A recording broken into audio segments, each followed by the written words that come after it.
Rugby union development is going rural, and the administration believes this because of the naturally talented citizens who reside in rural Papua New Guinea. For rugby, it's very easy to teach somebody how to play rugby if they've already got that athletic base. And we find that in our provincial unions, in our rural areas, a lot of children already have that base level fitness and that base level athleticism. So it'll be, so we believe that, again, as we believe that, getting our kids involved with rugby at the early age is important, we've got to get that game out to the provincial unions and out to the rural areas. Having a pathway to develop this rural-based talent is important, and the Get Into Rugby program has been introducing the sport to rural students in grade school.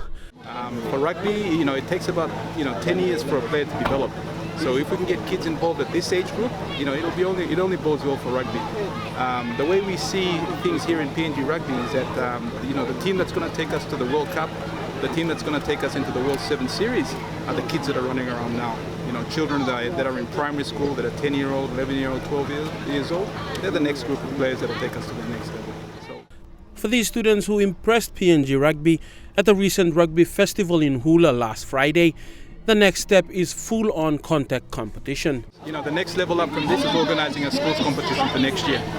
Again, we're going to do it in stages. We'll start with 7-a-side rugby, then develop into 10-a-side rugby, and then later on, when they're really used to rugby, we get them involved with 15s rugby. But that's the next step. Administrator of PNG Rugby Union, Liveras, says they are working with High Performance Sport PNG to identify rural grade school talent. PNG Sports Foundation and the PNG Rugby Union, we've had a long-standing partnership. They've been of great assistance to us with our national teams, and now we're taking that down to we're taking that relation to the next level, where we want them to be involved in the development of our players. They're here, and we've spoken to them about attending all our rugby festivals to conduct a talented ID program. Manager of High Performance Sport PNG, Cornelius Papua, said that they were present to identify women for the national side. And it's amazing to see the elementary schools and primary school, upper primary and the secondary schools taking part today. And I believe it's about almost 300 students here today with us, and to me it's really massive, the pool of talents.